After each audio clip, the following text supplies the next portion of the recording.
తులసిరెడ్డి గారు, అసలు మీ రాజకీయ నేపథ్యం ఒక డాక్టర్గా మీరు ప్రాక్టీస్ చేస్తూ రాజకీయాల్లో అడుగుపెట్టడానికి టీడీపీ ద్వారా నేను రాజకీయ రంగ ప్రవేశం చేశాను. ఎన్టీ రామారావు గారికి, చంద్రబాబు నాయుడు గారికి 1995 ఆగస్టు సంక్షోభం వచ్చింది. ఈ పక్క చూసామా పార్టీ వ్యవస్థాపక అధ్యక్షుడు పూజ్యనీయులు, ఈ పక్కనేమో సమకాలీకులము. నేను రాజ్యసభ మెంబర్ అయ్యేదానికి ఇద్దరు కారణము, నేను జడ్పీ చైర్మన్ అయ్యేదానికి ఇద్దరు కారణము. కాబట్టి నా యొక్క ఎలివేషన్కు ఇద్దరు కారణం ఈక్వల్గా. ఆ పరిస్థితుల్లో ఏం చేయాలి మరి? ఆ పక్క నిలబడాలన్నా ఈ పక్క నిలబడాలన్నా? మీ రాజకీయ ప్రస్థానంలో మీరు అత్యంత క్లిష్టమైన పరిస్థితి ఎదుర్కొన్న సంఘటన వివరిస్తారా? 1995 ఆగస్టు సంక్షోభం. ఒకవైపు చూస్తామా తెలుగుదేశంలో సంక్షోభం, ఎన్టీఆర్కు, చంద్రబాబుకు. నేను క్రూషియల్ రోల్ కడప జిల్లా రాజశేఖర రెడ్డి జిల్లా నుండి తెలుగుదేశం పార్టీ నాయకునిగా, రాజశేఖర్ని ఛాలెంజ్ చేసే నాయకునిగా నేను ఆ స్థాయిలో ఉన్నాను. అప్పుడు రాజశేఖర రెడ్డి, రాజారెడ్డి వచ్చేసి ఆయన హత్యా రాజకీయాలు వచ్చేసి ఆయన అందరికీ తెలిసిన విషయమే. దాంట్లో వచ్చేసి కిరాయి మనుషులను పెట్టి చంపించే రోజులు. అప్పుడు కూడా భయపడలేదు. కానీ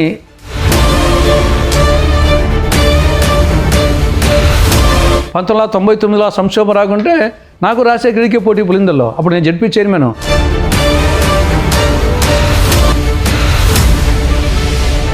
తొంభై 99కి నువ్వా నేను అనే టైప్లో సాగిండేది. అందరి దృష్టిలో రాజశేఖర రెడ్డి గొప్పడు కావచ్చు, కానీ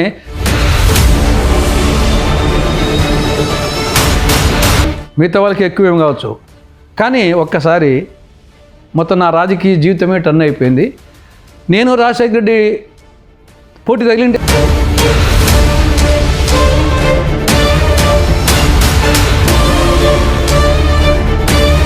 వెల్కమ్ టు విజిల్.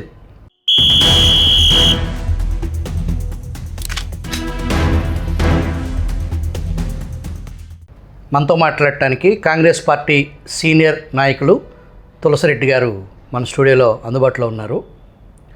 రాష్ట్రంలో, దేశంలో జరుగుతున్న ప్రస్తుత రాజకీయ పరిణామాలపై,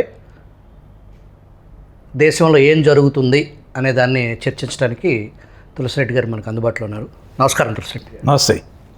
తులసిరెడ్డి గారు, అసలు మీ రాజకీయ నేపథ్యం ఒక డాక్టర్గా మీరు ప్రాక్టీస్ చేస్తూ రాజకీయాల్లో అడుగుపెట్టడానికి పరిస్థితులు వివరిస్తారా? అంటే ఇది యాదృచ్ఛికంగా జరిగింది.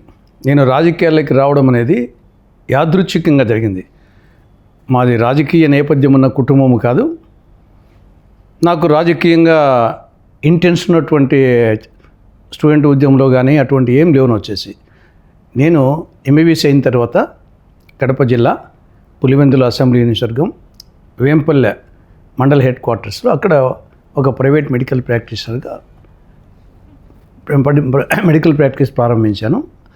ఆ నేపథ్యంలో తెలుగుదేశం పార్టీ ఆవిర్భావం నాటి రోజుల్లో అప్పుడు రామారావు గారు, నాదెండ్ల భాస్కరరావు గారు ఒక ప్రాంతంలో రామారావు గారు పర్యటిస్తున్నారు. ఆ రాయలసీమ ప్రాంతంలో నాదెండ్ల భాస్కరరావు గారు పర్యటిస్తూ ఉన్నారు. జస్ట్ ఎన్నికలకు ముందు నాదెండ్ల భాస్కరరావు గారు అనంతపురం జిల్లా పర్యటించిన తర్వాత నెక్స్ట్ కదిరి మీదుగా కడప జిల్లాలో ఎంట్రీ, పులివెందుల అసెంబ్లీ నియోజకవర్గం మీదుగా రావాలి. అప్పుడు టీడీపీ జిల్లా కన్వీనర్, అప్పుడు ఇంకా అధ్యక్షుడు ఏర్పాటు చేయలే, కన్వీనర్ వచ్చేసి శ్రీగిరెడ్డి రామ్మోహన్ అని, ఆయన మాజీ హెల్త్ మినిస్టరు, కందులోబుల్ రెడ్డి అల్లుడు, ఆయన వచ్చేసి కన్వీనర్గా ఉన్నాడు. అప్పుడు రాజశేఖర రెడ్డి రాజశేఖర రెడ్డి, రాజారెడ్డి ఉన్నారు. ఆ హవా ఫుల్ రేంజ్లో ఉంది. కాబట్టి తెలుగుదేశం పార్టీ అని చెప్పాలన్నా, జెండా కట్టాలన్నా భయపడే రోజులు. రాష్ట్రమంతా ఎన్టీ రామారావు గారు వేవు ప్రచండంగా వీస్తున్నాయి, కానీ అక్కడ మాత్రం పరిస్థితి ఆ విధంగా లేదు. ఆ పరిస్థితుల్లో జిల్లాలో ఎంటర్ అయిన తర్వాత ఫస్ట్ నియోజకవర్గంలోనే మీటింగ్ పెట్టకుంటే ఎట్లా అని వాళ్ళు మీటింగ్ పెట్టేదానికోసము సర్వప్రయత్నాలు చేశారు.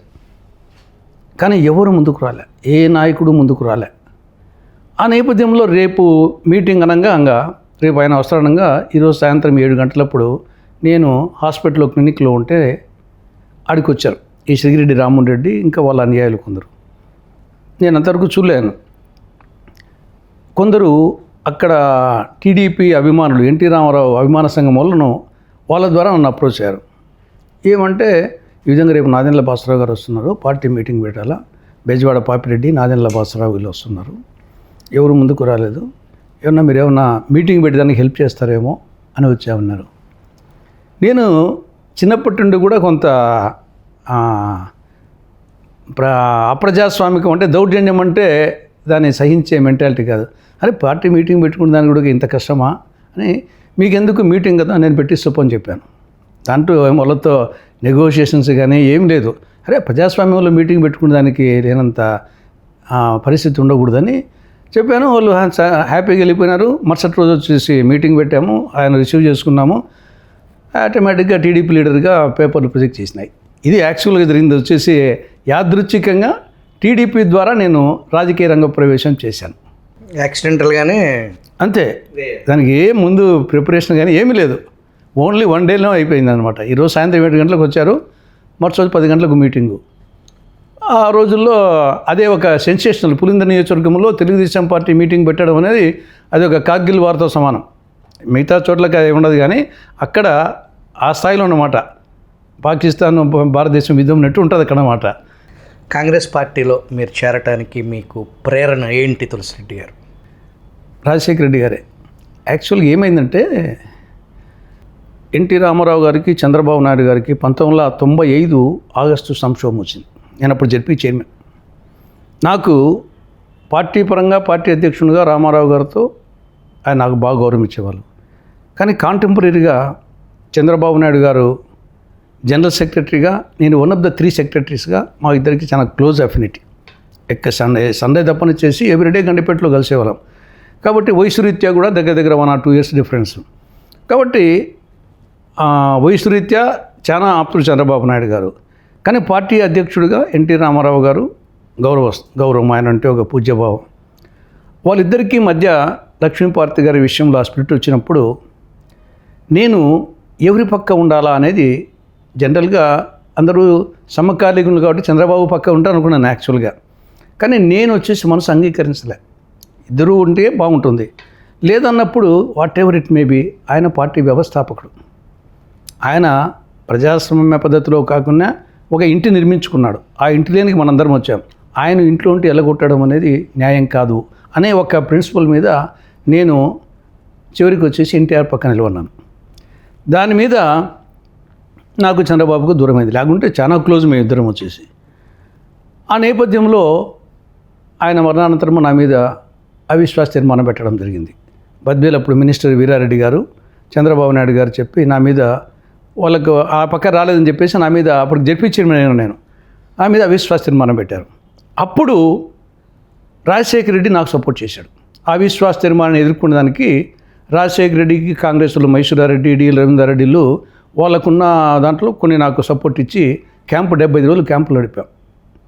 అప్పుడు నేను నెగ్గాను ఆ అవిశ్వాస తీర్మానంలో. ఆ నుండి కొంత అంటే ఎన్టీఆర్ మరణానంతరము చంద్రబాబు అవిశ్వాసం పెట్టింది 98లో. కాబట్టి కొంత చంద్రబాబుకు దూరం అయ్యాను. రాజశేఖర రెడ్డి ఆయన అవసరం ఆయనకు, ఎందుకంటే అప్పుడు పరిస్థితి ఏమంటే రాజశేఖర రెడ్డికి కేంద్రంలో పివి నరసింహారావు ప్రైమ్ మినిస్టర్, ఆయనకు వ్యతిరేకం. ఇక్కడ టీడీపీ అధికారంలో ఉంది. జిల్లా పరిషత్తు నేను టీడీపీ జిల్లా చైర్మన్గా అప్పటికే అయ్యాను. తర్వాత పులివెందుల నియోజకవర్గంలో 3 జెడ్పీటీసీలు వాళ్ళకు, 3 జెడ్పీటీసీలు టీడీపీకి వచ్చాయి. నేను అప్పుడు జిల్లా అధ్యక్షునిగా ఉన్నాను. కాబట్టి నియోజకవర్గంలో టఫ్గా ఉంది. జిల్లా పరిషత్తు వాళ్ళ చేతిలో లేదు, రాష్ట్రము వాళ్ళకు అనుకూలంగా లేదు, కేంద్రము అనుకూలంగా లేదు. చాలా క్లిష్ట పరిస్థితుల్లో రాజశేఖరుడు ఉన్నాడు. ఆ నేపథ్యంలో కనీసం జిల్లా పరిషత్ చైర్మన్ అయినా అనుకూలంగా ఉంటే బాగుంటుందని ఆ నేపథ్యంలో ఆయన అవసరం ఆయనకు, నా అవసరం ఆయనకు సింబియాసిస్ నాకు సపోర్ట్ చేశాడు. ఇది ఎప్పుడు 98లో నేను ఆ అవిశ్వాస తీర్మానం నెగ్గాను. ఆ గ్రాటిట్యూడ్ నాకు అలానే ఉంది. నన్ను వచ్చేసి నాకు కష్టకాలంలో వచ్చేసి నన్ను సపోర్ట్ చేశాడని. ఆ నేపథ్యంలో 2004 ఎన్నికలకు ముందు రాజశేఖర రెడ్డి సతీ సమేతంగా ఆ ప్రాంతంలోని కాంగ్రెస్ నాయకులతో అందరూ కలిసి నా ఇంటికి ఉదయం 10 గంటలప్పుడు వచ్చాడు. ఎస్టేట్ నుండి, ఆయన ఎడుపుపై ఎస్టేట్ నుండి. ఎందుకు వచ్చాడంటే రాష్ట్రమంతా రాజశేఖర రెడ్డి వేవ్ పాదయాత్ర చేసిన తర్వాత బ్రహ్మాండంగా ఉంది, కానీ కడపలో ఆ పరిస్థితి లేదు. కడపలో కాంగ్రెస్ నుంటే ఇటు మహేశ్వరారెడ్డి, డిఎల్ రవీంద్రారెడ్డి, శివరామకృష్ణరావు ఆయన క్లోజ్గా ఉండే వాళ్ళందరూ టీడీపీలోకి మారిపోతున్న వాతావరణం ఉంది. కాబట్టి అక్కడ కడపలో టైట్గా ఉంది. ఎంపీ సీట్ వచ్చేసి Kadapa MP seat Vivekananda Reddy contest చేయాలా, సిట్టింగ్ ఎంపీ, మళ్ళీ అతనికే టికెట్ ఇవ్వాలా. ఈ పక్క చూస్తే డిఎల్ రవీంద్రారెడ్డి మైదుకూరు, ఇటు బద్వేలు శివరామకృష్ణరావు, కమలాపురం మైసూరెడ్డి, వీళ్ళందరూ వ్యతిరేకం చేస్తే ఈ రిగ్గింగ్లు ఎక్కువ ఆ ప్రాంతాల్లో. కాబట్టి పులిందులలో వీళ్ళు రిగ్ చేసుకుంటారు, మిగతా ప్రాంతాలు రిగ్ చేసుకుంటే గెలిచే కష్టంగా ఉంది.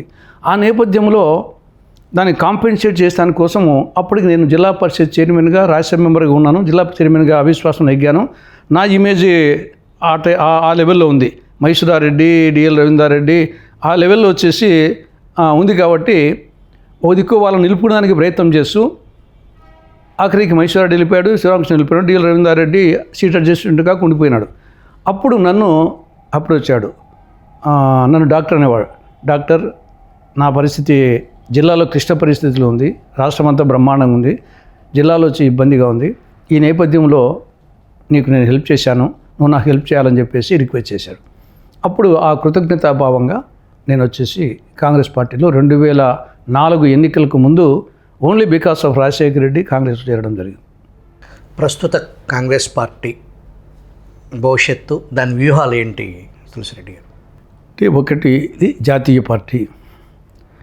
ఇది నా లెవెల్లో పూర్తిగా చెప్పే విషయం కాదు. ఇది ఎందుకంటే జాతీయ పార్టీ కాబట్టి జాతీయ స్థాయిలో డెసిషన్స్ తీసుకోవాలి. ఓవైపు జాతీయ స్థాయిలో 10 ఏళ్ల పాటు అధికారంలో లేదు, రాష్ట్రంలో కూడా 10 ఏళ్ల పాటు అధికారం లేదు. విభజన నేపథ్యం ఒకటి ఇక్కడ, అక్కడ కేంద్రంలో 10 ఏళ్ల పాటు లేకపోవడము, మోడీ గవర్నమెంటు కంటిన్యూస్ ఉండడము. బట్ ఈ నేపథ్యంలో జాతీయ స్థాయిలో ఆలోచించాలి, రాష్ట్ర స్థాయిలో ఆలోచించాలి. ఎనీహో మా సూచనలు మేము ఇస్తుంటాము. మా సూచనల వరకు అంటే రాజకీయాల్లో నిరాశపడకూడదు. ఇప్పుడు మనకు ఒక బెస్ట్ ఎగ్జాంపుల్ బీజేపీనే. బీజేపీ ఢిల్లీలో 27 సంవత్సరాల తర్వాత అధికారంలోకి వచ్చింది. పోనీ ఈ మధ్యకాలంలో ఏమన్నా వాళ్ళ అధికారం లేదా అంటే, వాజ్పేయి గారు ప్రధానమంత్రిగా ఉన్నారు, నరేంద్ర మోడీ గారు ప్రధానమంత్రిగా ఉన్నాడు. అంతకుముందు వచ్చేసి ఆమ్ ఆద్మీ పార్టీ పుట్టకముందు సుష్మా స్వరాజు, మదన్లాల్ ఖురానా వాళ్ళు ముఖ్యమంత్రులుగా ఉన్నారు. అటువంటి పార్టీ 27 సంవత్సరాల తర్వాత మన అధికారంలోకి వచ్చింది. వాళ్ళేమి నిరాశ నిస్పృహలకు లోను కాకుండా ఫైట్ చేయాలి.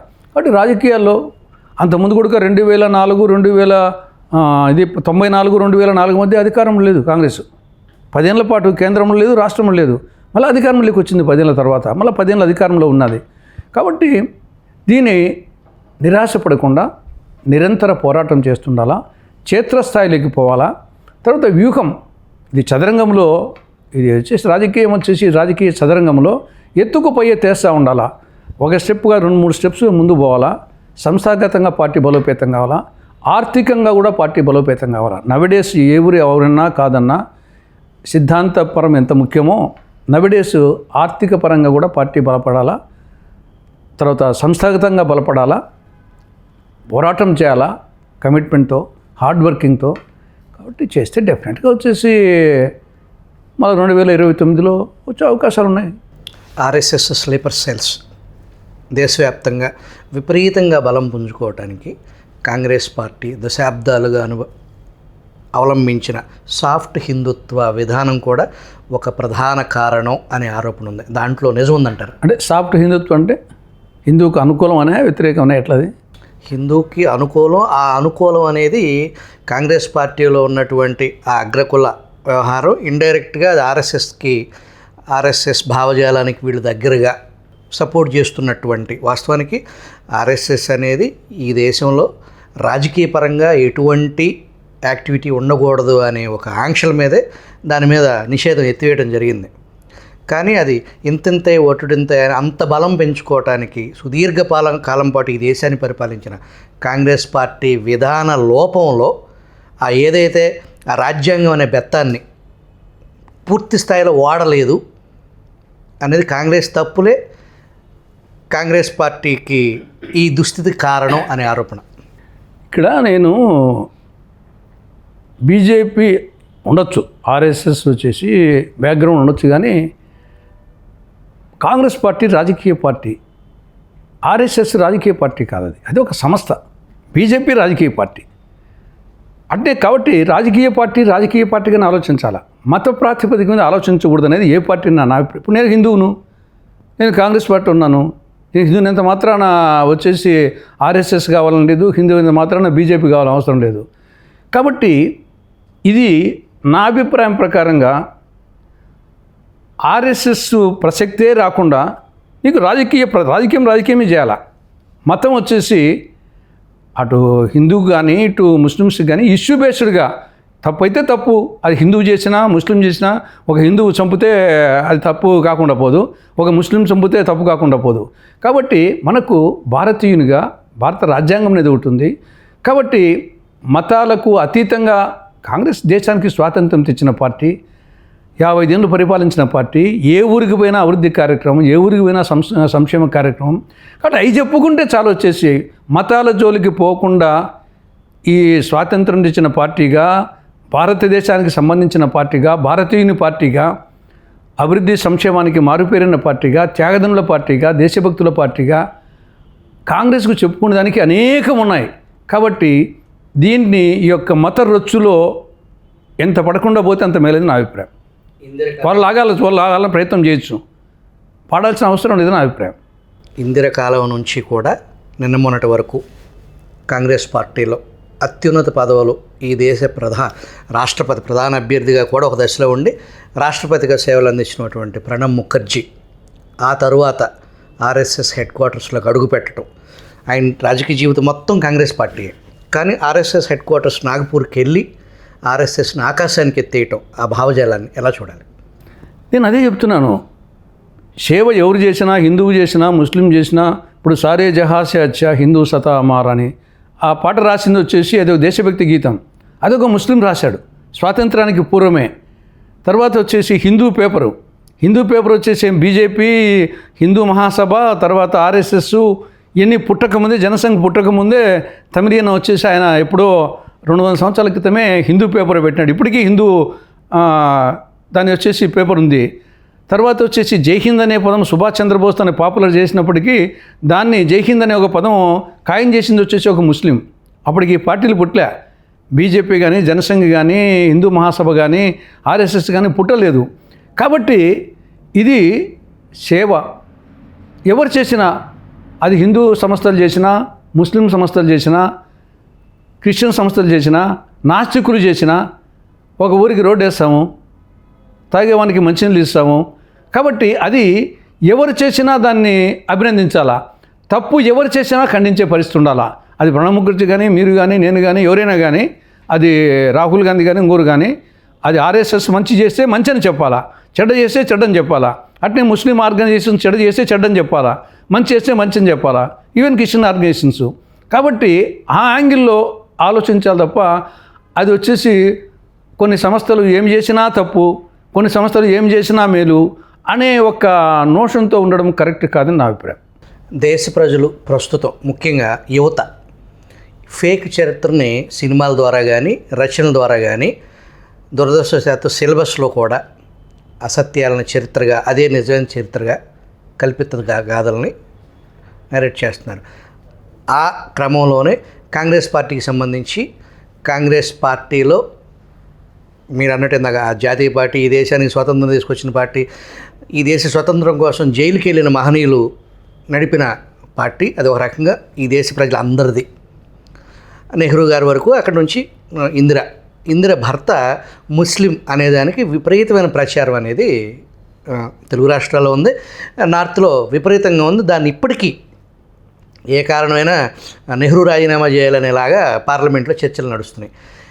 ఇందిర వివాహం, ఇందిర భర్త ఏ మతానికి సంబంధించిన వారండి? ఇప్పుడు నాకు తెలిసి ఫిరోజ్ గాంధీ పార్సీ, ఆయన ముస్లిం కాదు, పార్సీ.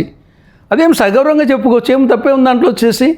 ఇప్పుడు నేను రెడ్డి, నా భార్య తమిళియన్ మొదలయ్యారు, ఏం తప్పేముందంట. నేను వచ్చేసి నా భార్య మొదలయ్యారు తమిళ అమ్మాయి, తెలుగు తెలుసునుకోండి, మొదలయ్యారు, ఏ తప్పేముంది అంట వచ్చేసి. కాబట్టి అది సగర్వంగా వచ్చేసి ఫిరోజ్ గాంధీ పార్సీని ఏం తెలియదా? మేము 16 సంవత్సరాల పాటు ఇందిరాగాంధీ ప్రధానమంత్రిగా ఉన్నప్పుడు తెలియదా ఈ విషయం వచ్చేసి? ఏం తెలియకనే వచ్చేసి దేశ ప్రజలను నాయకురాలుగా చేశారా, ప్రపంచ నాయకురాలుగా? కాబట్టి అనేక ఈవెన్ బీజేపీలో,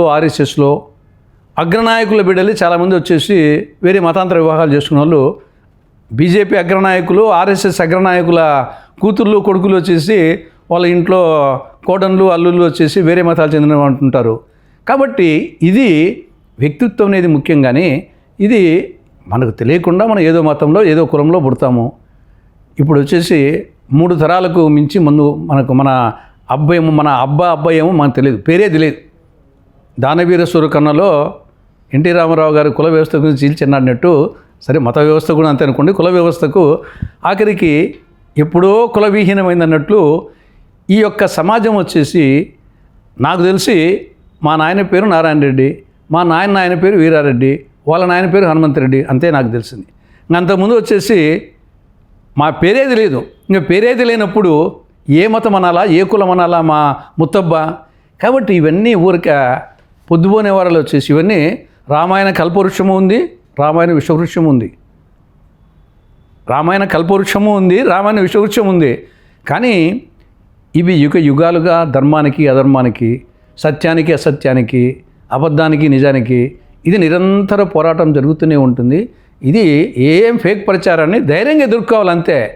ధైర్యంగా ఇప్పుడు తమిళనాడు అందరూ ఏమనుకుంటారు, తమిళనాడు వాళ్ళకి చాలా భాషాభిమానం ఎక్కువ అంటాం ఇప్పుడు కూడా వచ్చేసి. కానీ వాళ్ళ ముఖ్యమంత్రుల్లో ఒకరు తమిళోళ్ళు కాదు, వాళ్ళ ముఖ్యమంత్రుల్లో ఒక్కరూ తమిళోళ్ళు కాదు. ఎంజి రామచంద్రనేమో మలయాళి, జయలలిత ఏమో కన్నడ, కరుణానిధిస్తారనేమో తెలుగోళ్ళు. కాబట్టి ఇది ఆవులు మళ్లించేవాడే అర్జునుడు, సత్తా ఉండేవాడే లీడర్, అంతే తప్ప దీంట్లో ఈ కేసీఆర్కు తెలంగాణలో ఎంతమంది వెలమల్లు బలం ఉండే ముఖ్యమంత్రి అయినాడు వచ్చేసి. కాబట్టి ఇది మా బద్వేల్లో వచ్చేసి వీరారెడ్డి చాలా పవర్ఫుల్ ఎమ్మెల్యే, కానీ ఆయన శివరామకృష్ణరావు బ్రాహ్మణు, 1% కూడా ఉండరు, 2 సార్లు ఓడిచ్చాడు, పవర్ఫుల్ వే. కాబట్టి ఇది ఇవన్నీ ఫేక్ ప్రచారం ఉంటాయి, ఎంత మామూలుగా ఉంటాయి, ఏం లేకున్నా కానీ ప్రత్యర్థుల మీద కులమో మతమో లంచమో అవినీతో దేవుని మీద కూడా వేస్తూ ఉంటారు. చెప్పింది కదా, రామాయణ విషవృక్షంలో రాముడి గురించి సీత గురించి ఎన్నో విధాలుగా ఉన్నాయి. ఏమన్నా ప్రజలు వచ్చేసి ఈ పక్క కూడా సైమల్టేనియస్గా రామాయణ కల్పవృక్షం పోతూ ఉండాలి. ఆ విధంగా ఫేక్ ప్రచారాన్ని ధైర్యంగా ఎదుర్కోవడమే అంతే. ఇందిరాగాంధీ బతికున్నప్పుడే వచ్చేసి 15 సంవత్సరాలు ప్రధానమంత్రిగా ఉన్నది, ప్రపంచంలోనే ఉక్కు మహిళగా. దాని గురించి ఇప్పుడు భయపడమైంది. ఆయన పార్సీ అయితే ఏమి గర్వంగా చెప్పాలి వచ్చేసి, ముస్లిం అయితే ఏమి కరెక్ట్. ముస్లిమ్స్ వచ్చేసి ఏపీజే అబ్దుల్ కలాము, అంతకుముందు జకీర్ హుస్సేన్, ఫక్రుద్దీన్ ఆలీ అహ్మద్, 3 రాష్ట్రపతులు అయినటువంటి దేశం ఇది వచ్చేసి. అంటే ఏమైతే ఇక్కడ వ్యక్తిత్వం అనేది ముఖ్యం, ప్రజలకు ఏం చేస్తున్నది ముఖ్యం. డీలిమిటేషన్ జరిగితే తెలుగు రాష్ట్రాలకు జరిగే నష్టాన్ని వివరిస్తారు. ఇప్పుడు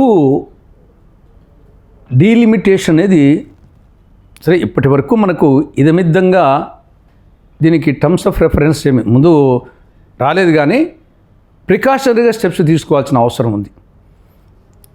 మనకు రాజ్యాంగంలో ఆర్టికల్ 81 ప్రకారంగా ఎవరీ సెన్సెస్ తర్వాత జనాభా ఆధారంగా డిలిమిటేషన్ జరగాలని ఉంది. దాని ప్రకారంగా 1951 సెన్సెస్ ఆధారంగా 1952లో డీలిమిటేషన్ యాక్ట్ వచ్చింది. అప్పుడు 389 నుండి 394కు పెంచారు. తర్వాత మళ్ళా 10 ఏళ్లకు 1961లో సెన్సెస్ ఆధారంగా 1963లో డీలిమిటేషన్ కమిషన్ వేసి ఈ యొక్క దీన్ని మళ్ళా 520కు మార్చారు. దాని మళ్ళీ 71లో మళ్ళీ 3వ డీలిమిటేషన్ యాక్ట్ వేసి సెన్సెస్ ఆధారంగా దాన్ని 543కి చేశారు. ఇది రాజ్యాంగపరంగా జరిగింది. ఆ ప్రకారం మళ్ళీ 81లో 91లో 2001 2011లో జరగాల, కానీ జరగలేదు. దానికి కారణం వచ్చేసి 1976లో శ్రీమతి ఇందిరాగాంధీ గారు ప్రధానమంత్రిగా ఉన్నప్పుడు అప్పుడు ఈ యొక్క నేషనల్ పాలసీ ఫ్యామిలీ ప్లానింగ్ అనేది ఇది జనాభా విస్ఫోటనం జరుగుతూ ఉంది, దీన్ని అరికట్టకుంటే కన్నా మొత్తం ఎన్నాళ్ళు ఉండే ఇంకా పావర్టీ నుండి పైకి రామనే ఉద్దేశంతో దీని కుటుంబ నియంత్రణను ఎంకరేజ్ చేసేదానికోసము ఈ యొక్క కొన్నాళ్ళ పాటు కొన్ని రాష్ట్రాలు కుటుంబ నియంత్రణ పాటించకుండా కొన్ని పాటించినప్పుడు దెబ్బతింటే ఉద్దేశంతో 76లో 42nd అమెండ్మెంట్ ద్వారా ఇంకా 25 సంవత్సరాల పాటు లోక్సభ సభ్యుల సంఖ్య పెంచేది లేదు అని చెప్పేసి ఒక ఫ్రీజింగ్ పెట్టడం జరిగింది. దాని ద్వారా 2001 వరకు ఆ సంఖ్య పెంచలే. ఆడికి అయిపోతానే మళ్ళీ వాజ్పేయి గారి గవర్నమెంట్లో ఆయన కూడా మళ్ళీ దురదృష్టం మళ్ళీ ఒక 20 సంవత్సరాల పాటు 84వ అమెండ్మెంట్ ద్వారా ఇచ్చాడు. కాబట్టి 2026 వరకు ఇంతవరకు వచ్చేసి ఈ లోపల ఇది డీలిమిటేషన్ 3 విధాలుగా ఉంటుంది. 1 సంఖ్యాపరంగా, 2 సరిహద్దుల పరంగా, 3 రిజర్వేషన్ పరంగా. సమస్యలా సంఖ్యాపరంగానే.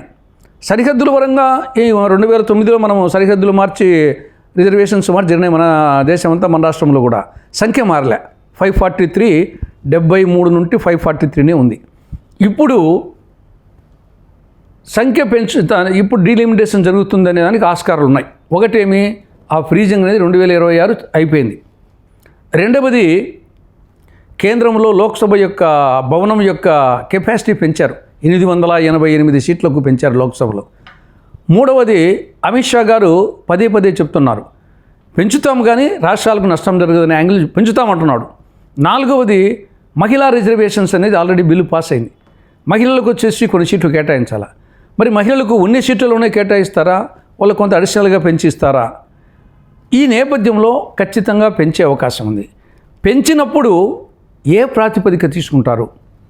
జనాభా ప్రాతిపదిక తీసుకుంటారా, సంఖ్య ప్రాతిపదిక తీసుకుంటారా, ఫ్రీజింగ్ చేస్తారా?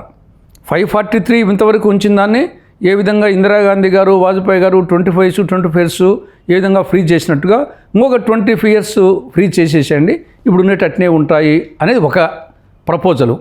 రెండవది, ఒకవేళ పెంచాలి అనుకుంటే మీరు ఒక సంఖ్యను పెంచండి. ఆ సంఖ్యను అన్ని రాష్ట్రాలకు అదే నిష్పత్తి ఇవ్వండి. ఒక 10% పెంచుతారా? అన్ని రాష్ట్రాలకు 10% పెంచండి. లేదు, మహిళా రిజర్వేషన్స్ 33% పెంచుతారా? అప్పుడు 543కి ఇంకొక 181 యాడ్ అవుతాయి, 33%. అప్పుడు 724 అవుతాయి. 724 పెంచినట్టు ఉంటుంది. అన్ని రాష్ట్రాలకు 33% పెంచేసండి. ఆంధ్రప్రదేశ్కు 25 నుంచి 8 పెరుగుతాయి. ఉత్తరప్రదేశ్కు 80 నుండి 22 పెరుగుతాయి. కాబట్టి మహిళా రిజర్వేషన్స్ ఇచ్చినట్టు ఉంటుంది.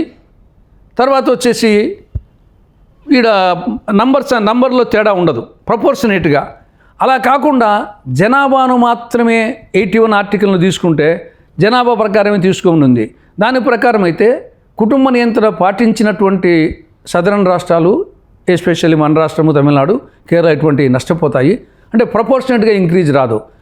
ఉత్తరప్రదేశ్, బీహారు, రాజస్థాన్, మధ్యప్రదేశ్ లాంటి కుటుంబ నియంత్రణ సక్రమంగా పాటించని రాష్ట్రాల్లో సంఖ్య పెరుగుతుంది. ఇది డిస్పారిటీకి, సమాఖ్య వ్యవస్థకు దెబ్బొస్తుంది. ఇది ఫైనల్గా చిలికి గాలివానల దేశ సమైక్యతకు, సమగ్రతకు, సార్వభౌమత్వానికే ప్రమాదం అయ్యే స్థాయి లేకపోతుంది. ముందుగానే చరిత్ర మనం చూస్తే యుఎస్ఎస్ఆర్ ఏమైంది, మన కళ్ళ ఎదుటనే ప్రపంచ పెద్ద సామ్రాజ్యమైనటువంటి రష్యానే చిలిపోయి 14 దేశాలుగా అయిపోయింది. ఈ మన దేశ విభజన కూడా ఏ ప్రాతిపదిక మీద? ఈ పక్క తూర్పు పాకిస్తాను, పశ్చిమ పాకిస్తాన్కు ఏమన్నా సారూప్యం ఉందా?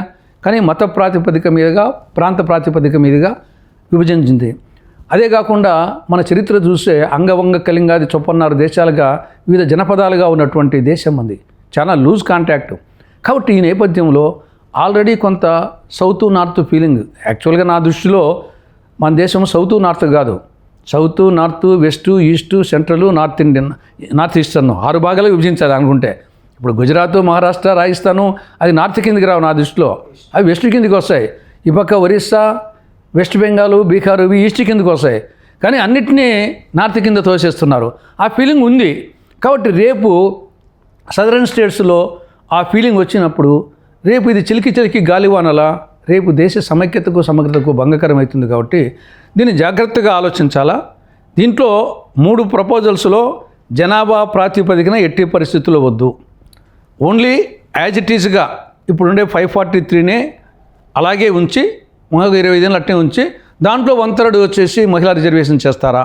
లేదు, మహిళలకు 33% పెంచితే 181 యాడ్ చేసి దీనికి 543కి, ఆ 724లో వచ్చేసి అన్ని రాష్ట్రాలకు మహిళలకు పెంచారు కాబట్టి 33% అన్ని రాష్ట్రాలకు పెంచితే అన్ని రాష్ట్రాలు 33% పెరుగుతాయి.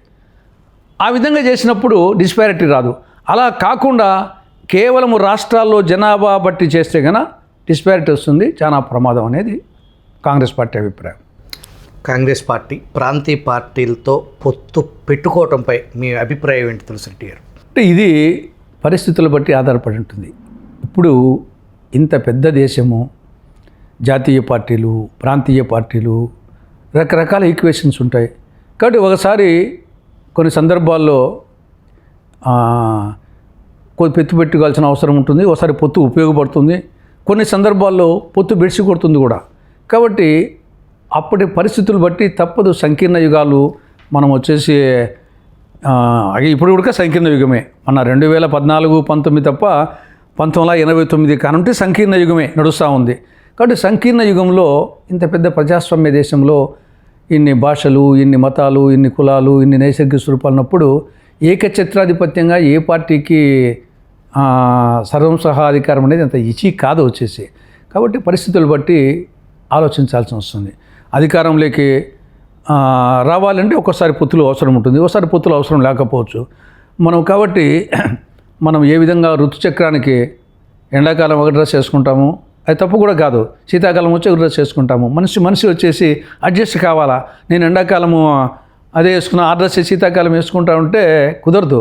మానవుడు వచ్చేసి మనము ఆదిమ మానవుడు అంటే ఆధునిక మానవుని వరకు వచ్చేసి మానవుడు అడ్జస్ట్మెంట్ అనేది పరిస్థితులు బట్టి ఏంటంటే మంచి కోసం ఇప్పుడు మంచి చేయాలన్నా కానీ అధికారంలోకి రావాలా. ఒక అధికారంలోకి రాకుండా ఎంత మంచి చేయాలన్నా కానీ కొన్ని చేయలేము. అధికారంలోకి వచ్చి కొన్ని మంచి పనులు చేయాలని చేయొచ్చు.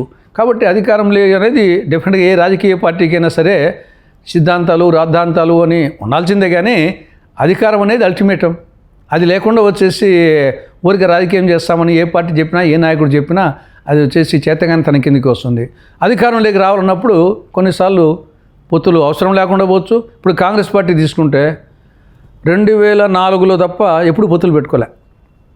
2004లో అప్పుడు రాజశేఖర రెడ్డి గారు ఉన్నప్పుడు అప్పుడు టీఆర్ఎస్తో కూడా పొత్తు పెట్టుకోవడం జరిగింది. సిపిఐ, సిపిఎం, టీఆర్ఎస్తో పొత్తు పెట్టుకోవడం జరిగింది. దాన్ని చూసి నెక్స్ట్ చంద్రబాబు నాయుడు 2009లో టీఆర్ఎస్, సిపిఎం, సిపిఐ తాను పొత్తు పెట్టుకున్నాడు. కొన్నిసార్లు పొత్తులు వికటిస్తాయి, కొన్నిసార్లు అనుకూలిస్తాయి. ఆంధ్రప్రదేశ్లో కాంగ్రెస్ పార్టీ వైసీపీతో పొత్తు పెట్టుకుంటుందా లేదా విలీనం దిశగా అడుగులేస్తారా?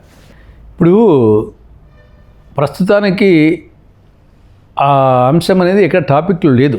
ఎందుకంటే ఇక్కడ పరిస్థితి కాంగ్రెస్ పార్టీ పరిస్థితి మనం అవునన్నా కాదనుకున్నా జాతీయ స్థాయి పార్టీ కావచ్చు, కానీ ఆంధ్రప్రదేశ్లో వీక్గా ఉండేది వాస్తవం. 3 టర్మ్స్గా ఒక్క సీటు కూడా రాలేదు 2014, 19, 24. అది అవునన్నా కాదన్నా వచ్చేసి వైకాపా పార్టీ కాంగ్రెస్ పార్టీ కంటే రాష్ట్రంలో బలీనమైందే. కాబట్టి వాళ్ళు కాంగ్రెస్ పార్టీలో విలీనం చేయాల్సిన అవసరం వాళ్ళకే ఉంటుంది. నేషనల్ పార్టీ కావచ్చు, కానీ ఈ రాష్ట్ర పరిస్థితి చూస్తే వాళ్ళకు కాంగ్రెస్ పార్టీలో విలీనం చేయాల్సిన అవసరం వాళ్ళకు ఉండదు. అంత మాత్రం చేత వచ్చేసి కాంగ్రెస్ పార్టీ ఒక జాతీయ పార్టీగా 140 సంవత్సరాల పార్టీగా ఆ పార్టీకితో అంత బేరసారాలు ఆడాల్సిన అవసరం లేదు. అంత మాత్రం చేత రాజకీయాల్లో శాశ్వత మిత్రులు ఉండరు, శాశ్వత శత్రువులు ఉండరు. దానికి మనకు అనేక ఎగ్జాంపుల్స్. మనకు జమ్మూ కాశ్మీర్లో బీజేపీ అండ్ మహబూబ్ ముఫ్తీ వాళ్ళేమో వచ్చేసి పాకిస్తాన్ విషయంలో కానీ, ఇంకా జమ్మూ కాశ్మీర్ విషయంలో కానీ, లేకుంటే ఆక్రమిత కాశ్మీర్ల విషయం కానీ వాళ్ళ అభిప్రాయం వేరుగా ఉంటుంది. బీజేపీ కానీ భిన్న ధృవాలు కానీ పొత్తు పెట్టుకోవడం జరిగింది. అదేవిధంగా వచ్చేసి కాంగ్రెస్, కమ్యూనిస్టు అనేక సంవత్సరాలు ఈ దేశంలో ఫైట్ చేసిన పార్టీలు రెండే. కానీ ఏమైంది, ఇప్పుడు బీజేపీ అనే ఒక పెద్ద శత్రువుని ఎదుర్కొన్న దానికోసం కాంగ్రెస్, కమ్యూనిస్టు కలిసిపోవాల్సి వస్తుంది. ఆ కలిసిపోవడంలో కూడా మరి ఈక్వల్గా ఉందంటే లేదు. వెస్ట్ బెంగాల్లో ఒక స్టాండ్ ఉంటుంది, కేరళలో ఒక స్టాండ్ ఉంటుంది. కాబట్టి ఇది రాజకీయ శాశ్వత మిత్రత్వం ఉండదు, శాశ్వత శత్రుత్వం ఉండదు. కానీ ప్రస్తుతానికి నాకు తెలిసి వైకాపా, కాంగ్రెస్ ఆ మధ్య ఎలాంటి చర్చలు కూడా జరగలేదని నా అభిప్రాయం. మీరు యాజ్ ఎ సీనియర్ లీడర్గా, కాంగ్రెస్ పార్టీ సీనియర్ లీడర్, మీ పార్టీని అనేది పక్కన పెట్టి వ్యక్తిగతంగా ఇదే ప్రపోజల్ జగన్మోహన్ రెడ్డి బీజేపీతో విలీనం, ఒకవేళ బీజేపీ కోరిక మేరకు బీజేపీ తప్పదు అంటే జగన్మోహన్ రెడ్డికి తప్పదా? అంటే బీజేపీలో విలీనం అంటారా? మనము ట్రాక్ రికార్డ్ చూసినప్పుడు ఆల్మోస్ట్ వచ్చేసి మన రాష్ట్రానికి సంబంధించి మేము మొదటి నుండి చెప్తున్నట్టే దేశమంతా బీజేపీ అంటే భారతీయ జనతా పార్టీ, ఆంధ్రప్రదేశ్లో మాత్రము బీజేపీ అంటే బి అంటే బాబు, జే అంటే జగన్, పి అంటే పవన్ అనేది మేము అనేకసార్లు చెప్పాము. అది అనేకసార్లు వాస్తవం కూడా అనిపించింది. రాష్ట్రపతి ఎలక్షన్ కానీ, ఉపరాష్ట్రపతి ఎలక్షన్ కానీ, మిగతా అనేక సిఏఏ విషయంలో కానీ, ఇక్కడ వచ్చినటువంటి 100% ఓటు ఇక్కడనే వచ్చింది. బీజేపీ పాలిత రాష్ట్రాల్లో కూడా 100% రాష్ట్రపతి ఉపరాష్ట్రపతి ఎలక్షన్లో రాలే, ఇక్కడనే వచ్చింది. కాబట్టి దానికి ఎవరెవరి ఇబ్బందులు వాళ్ళకు ఉన్నాయి. ఇక్కడ బీజేపీ ఇక్కడ బలమైన పార్టీ ఏం కాదు, వాళ్ళకు ఎవరెవరు సపోర్ట్ అవసరము. కాబట్టి టీడీపీ జనసేన రెండు కూడా టీడీపీ జనసేన జగన్ పార్టీ మూడు మనం 10 సంవత్సరాలుగా తీసుకుంటే 2014-19 మధ్య ఆ రోజు కూడా ఇక్కడ అక్కడ 2 చోట్ల మంత్రులు ఉన్నారు, లాస్ట్ మూమెంట్లో ఉన్నారు. కానీ జగన్ వచ్చేసి ప్రతిపక్ష పార్టీ ఉన్నప్పటికీ బీజేపీని ఎప్పుడు పల్లెత్తు మాట అనేవాడు కాదు. రాష్ట్రపతి ఎలక్షన్లు కానీ ఇంకోటి కానీ వచ్చి సపోర్ట్ చేసేవాడు. అదేవిధంగా 2019-24 మధ్య జగన్ అధికారం ఉన్నప్పటికీ చంద్రబాబు నాయుడు 2018లో కొంచెం బయటకు వచ్చాడు కానీ అనుకూలంగా వచ్చేసి ఉండేవాడు.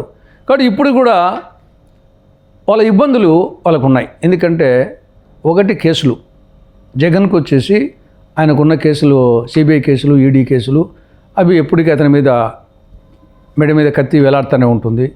తర్వాత వివేకానంద రెడ్డి కేసు ఒకటి, కోడికత్తి కేసు ఒకటి. తర్వాత ఇక్కడ వాళ్ళు కూడా బీజేపీ వాళ్ళు కూడా అతనేమి చంద్రబాబుతో కూటమిలో ఉన్నప్పటికీ అతను దూరం చేసుకోవాలన్న ఆలోచన వాళ్ళకు లేనట్టుంది. కొన్ని సందర్భాల్లో నిర్మలా సీతారామన్ గారే మోడీ గారి దత్తపుత్రుడు అని చెప్పేసి జగన్ను సంబోధించిన నేపథ్యం ఉంది. కాబట్టి ఈయన అవసరం ఈయనకు, వాళ్ళ అవసరం వాళ్ళకు, ఆ యాంగిల్లో ఉంది. కాబట్టి కంపల్సరిగా నువ్వు బీజేపీలో చేరాలని అనాల్సిన అవసరం వాళ్ళకు లేదు, వాళ్ళకు కావాల్సిన సపోర్టు. కాబట్టి బీజేపీ వాళ్ళు వచ్చేసి మెడ మీద కత్తి పెట్టి నువ్వు బీజేపీలో చేరు అనాల్సిన అవసరం వాళ్ళకు లేదు. కాబట్టి ఆ పరిస్థితి రానప్పుడు ఇతను ఆ కోణంలో ఆలోచించాల్సిన అవసరం లేదేమో అనిపిస్తుంది.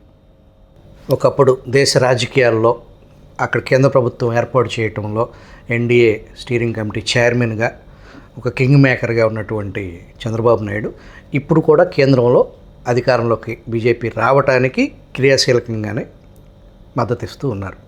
కానీ ఎన్నడూ లేనంత ఇదిగా కేంద్ర ప్రభుత్వం పెద్దల ముందు వంగటాన్ని ఎలా అర్థం చేసుకోవాలి?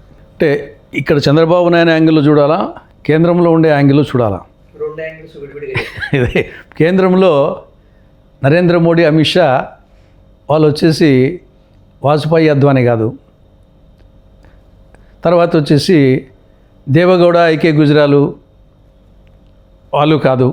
కాబట్టి ఇక్కడ అది ఒకటే కాదు, బలహీను కాదు, వాళ్ళంత మంచివాడు కాదు వాజ్పేయి. అదే వాళ్ళు వచ్చేసి ఈ విధంగా రాజ్యాంగ వ్యవస్థలను ఐటీ కానీ, ఈడీ కానీ, సిబిఐ కానీ, ఎన్ఐఏ కానీ ఈ యొక్క రాజ్యాంగ వ్యవస్థలను డెఫినెట్గా కేంద్ర ప్రభుత్వ చేతిలో ఉన్నప్పటికీ వాటిని పూర్తిగా దుర్వినియోగం చేసే నేచర్ కాదు అది. తర్వాత డబ్బుల విషయంలో కూడా జనరల్గా వచ్చేసి పారిశ్రామికవేత్తలు, ధనవంతులు ఎలక్షన్లో అన్ని పార్టీలు గెలిచాయి. కానీ ప్రస్తుతం నరేంద్ర మోడీ గారి ప్రభుత్వంలో అంతా నాకే ఇవ్వాలా, అవతలకు ఇవ్వకూడదు అనేది ఇది ఒక యాంగిల్. అక్కడ కేంద్రంలో నరేంద్ర మోడీ, అమిత్ షా కాంబినేషన్లో వచ్చినటువంటి మార్పు. తర్వాత 2019లో ఏం జరిగిందో ఒకసారి చంద్రబాబు చూశాడు. 2019లో బీజేపీ నుండి దూరం అయిపోతే 2018లో 19 ఎన్నికల్లో ఏ విధంగా ఇబ్బందులు పడినాడో, ఎలక్షన్ కమిషన్ కానుంటి, చీఫ్ సెక్రటరీ కానుంటి, డీజీపీలు మార్చడం కానుంటి, డబ్బులు సర్క్యులేషన్ కాడ ఇబ్బంది పెట్టి ఓ దిక్కంటే మల్ల యుద్ధంలో ఒకరిని పట్టుకొని ఇంకొంత తన్నిచ్చినట్టు ఈ పక్క డబ్బు లేకుండా చేసి ఆ పక్క జగన్కు విచ్చలవిడిగా చేసి ఆ విధంగా 2019 ఒకటి వచ్చేసి ఉంది. కాబట్టి చంద్రబాబు నాయుడు గారికి 2019 జ్ఞాపకం ఉంది ఆయనకు, మోడీతో పెట్టుకుంటే ఏమవుతుందో అనేది. రెండవది వచ్చేసి నేను ముందే చెప్పినట్లు అక్కడ అప్పుడు వాజ్పేయి, అద్వానీ మెంటాలిటీకి, మనస్తత్వానికి వీళ్ళకు దూరం ఉంది. మూడవది వచ్చేసి ఈ పక్క మరొక ప్రాంతీయ పార్టీ అప్పుడేమంటే కాంగ్రెస్ పార్టీ, కాంగ్రెస్కు తెలుగుదేశానికి, బీజేపీ కాంగ్రెస్ ఎప్పుడు సరిపోదు. ఇక్కడ కాంగ్రెస్కు తెలుగుదేశం సరిపోనంటే బీజేపీ కాంగ్రెస్ సరిపోదు. కానీ ఇక్కడ ఇంకొక ప్రాంతీయ పార్టీ వాళ్ళు లటికిన తగులుకున్న కలిసిపోయేదాన్ని రెడీగా ఉన్నారు బీజేపీతో, అది ప్రత్యక్షంగానో పరోక్షంగానో. కాబట్టి దానికి తోడు ఆనాటి చంద్రబాబు నాయుడు వయసు, ఈనాటి చంద్రబాబు నాయుడు వయసు, న్యాచురల్గా ఒక వయసు వచ్చిన తర్వాత అనుభవం అనేక గుణపాఠాలు చెప్తుంది. యవ్వనంలో ఉన్నటువంటి ఆవేశము ఉండదు. ఒక వయసు వచ్చిన తర్వాత నాకు కానీ మీకు కానీ, ఇప్పుడు నేనే ఉన్నాను, నేను 20-30 ఏళ్ళకి ఉన్నటువంటి నా ఆవేశము ఈరోజు వచ్చేసి ఆలోచన అన్నీ వేరుగా ఉంటాయి. కాబట్టి ఈయనలో వచ్చినటువంటి వయసుతో వచ్చినటువంటి ఒక మార్పు, 2019లో చూసిన గుణపాఠము, తర్వాత ఆ పక్క ప్రత్యర్థులు వచ్చేసి అమిత్ షా, మోడీ. కాబట్టి ఈ నేపథ్యంలో ఆయనకు మీరు చెప్పినట్లు గతానికంటే 2014లో అంటే ఈయన మీద ఆధారపడి లేరు, కానీ ఇప్పుడు ఈయన మీద ఆధారపడి ఉండాలా, నితీష్ కుమార్ ఆధారపడి ఉండాలా. కానీ ఆ స్థాయికి పోతే మనం చూశారు కదా, 5 మంది ఎంపీలు ఉంటే 4 పోయినారంట. టీడీపీ నుండి 5 మంది రాజ్యసభ ఎంపీలు 4 పోయారు రాజ్యసభ ఎంపీలు. రేపు ఆ పరిస్థితి వస్తే ముందు ఎంతమంది ఎంపీలు నిలబడతారో. ఇప్పుడు ఉన్నటువంటి ఈయన పక్క ఉండే ఎంపీలు టీడీపీ వాళ్ళల్లో మోడీతో కన్నా పెట్టుకుంటే, అమిత్ షా పెట్టుకుంటే వీళ్ళందరూ రాజకీయ ప్రజెంట్ ఉండే ఎంపీలు అందరూ కోటీశ్వరులే. మననే చూసాం ఇటీవలనే, అటు క్రిమినల్ కేసులు, ఇటు కోటీశ్వరులో దేశంలోనే నంబర్ 1 వచ్చేసి ఆంధ్రప్రదేశ్లో ఉన్నారని చెప్పేసి. వీళ్ళను ఎంతసేపు కేంద్రం అనుకుంటే మీకు నాకు ఏముండదు భయము. వీళ్ళు వచ్చేసి పిరికి పందులు వచ్చేసి ఒక్కసారి అనుకుంటే చేపల బయట పడినట్టే పడతారు వీళ్ళు. వీళ్ళని కంట్రోల్ చేసి ఎంతసేపు. కాబట్టి అది తెలుసు చంద్రబాబు నాయుడికి, వీళ్ళు అనుకుంటే వీళ్ళందరూ వెళ్ళిపోతారు, ఒక్కడు మిగిలి పక్క అని చెప్పేసి ఆ భయం. కాబట్టి దాంతో హోయామీడిగా లోపల ఎంత ఉన్నా కానీ అడ్జస్ట్ అయిపోతున్నాడు. దానితోడు ఈ లోపల ఏదో 4 మాటలు అడుక్కుంటే ఏదో ఒకటి ఆ విశాఖపట్నం రైల్వే జోను సరే, ఆ పోలవరానికి గతంలో ఇవ్వలేదు, 2014-19లో ఎంత ఇవ్వలేదు, ఇప్పుడు కొంచెం ఇప్పుడు కొంచెం ఇస్తున్నాడు. కాబట్టి సంథింగ్ ఈజ్ బెటర్ దాన్ గతానికంటే కొంచెం ఉంది. దాంతో నాటు చేసేద్దాం, ఏదో మంగపోయి బతిమాలుకొని ఏదో విధంగా చేసుకున్నామని చెప్పేసి కొంత అనుభవం వచ్చేసి గుణపాఠం నేర్పిందేమో అనిపిస్తుంది. ప్రస్తుత కూటమి ప్రభుత్వ పాలనపై మీ కామెంట్ ఏంటి సార్? అంటే పెనం మీద నుండి నిప్పుల పొయ్యిలో పడ్డట్టుంది ప్రజల పరిస్థితి చూస్తే. జగన్ పీరియడ్లో పెనం మీద ఉన్నది, పెనమేం కాగుతూ ఉన్నది. ఇప్పుడు పెనం మీద నుండి సలసలసల కాగే నిప్పుల పొయ్యిలో పడ్డట్టయింది. దీనికి ప్రధాన కారణము అట్ ప్రజెంట్ మనీ సర్క్యులేషన్ లేదు. ఎక్కడికి పోయినా కానీ మనీ సర్క్యులేషన్ లేదు. గతంలో ఏదో ఒక స్కీమ్ కింద వచ్చేసి వానికో ఈయనకో ఏదో పోతా ఉన్నది మనీ సర్క్యులేషన్. అది వచ్చేసి పానక బంజారము డీబీటీ అయినప్పటికీ ఇప్పుడు రైతులు చూసామా, ఒక్క పంటకు గిట్టుబాటు ధర లేదు. ఏ పంట తీసుకున్నా రైతులు వచ్చేసి గొంతుకాడికి ఉన్నారు ఈ ప్రభుత్వం మీద. 10 నెలల్లోనే జగన్ ప్రభుత్వం మీద 5 ఏళ్లలో వచ్చినటువంటి వ్యతిరేకత 10 నెలల్లో రైతులు వచ్చేసి తీవ్రమైన స్థాయిలో ఉంది. ఏ పంట పండించిన రైతుకు గిట్టుబాటు లేదు. అన్నదాత సుఖీభవ పథకం కింద 1 ఇయర్ ఎగ్గొట్టడం జరిగింది. తర్వాత ఈ సంవత్సరం ఏమిస్తారో నమ్మకం లేని పరిస్థితిలో రైతుల పరిస్థితి అట్లా ఉంది. తర్వాత నిరుద్యోగుల పరిస్థితి, డిఎస్సి, మెగా డిఎస్సి అంటే తొలి సంతకం అంటే అర్థమేమి?